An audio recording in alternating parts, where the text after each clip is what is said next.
All right, what's going on, guys? It is day 13 of Istanbul betting predictions. Let's get into it. So let's see what happened yesterday. So DRX, they got absolutely destroyed. I honestly was not expecting that, but nonetheless, I do think that they threw a decent amount. They were winning 9-3 on that Breeze game, and the score was like 12-11 at the end, and they ended up throwing like a 5v2.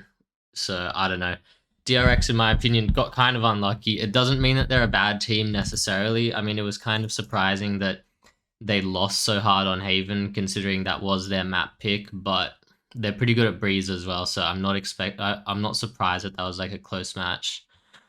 But overall, DRX, I don't think they're bad. They've still got like a decent match history. They beat FPX, beat 100 Thieves, and 100 Thieves was looking pretty good. So going into these bets, DRX versus Fnatic, I still think that DRX has it in them. Fnatic is kind of yeah. I don't really know where to place Fnatic because on one hand they lost to xset, which I think really shouldn't have happened. I mean, maybe like the Fracture game was like close. I think Fnatic is still good. And their win against Team Liquid was impressive, I guess, but overall, I don't think Team Liquid was like playing that well throughout the tournament. So I really don't know where to place Fnatic so far this tournament, but I just think that DRX overall is just like the better team.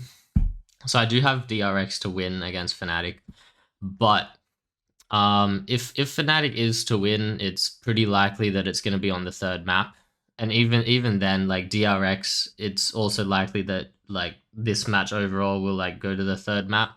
So I did put a half unit bet on it to go to the third map just because I think that that's somewhat likely to happen. But yeah, there's a possibility DRX could like 2-0 Fnatic, I also feel. So that's why it's a 0.5 unit bet. All right, next up we got xset versus FPX. Now xset, they've been surprising us so far. Like they've been playing really, really well. But overall, I don't know if I'm 100% convinced on them. Like the Xerxia game was really close.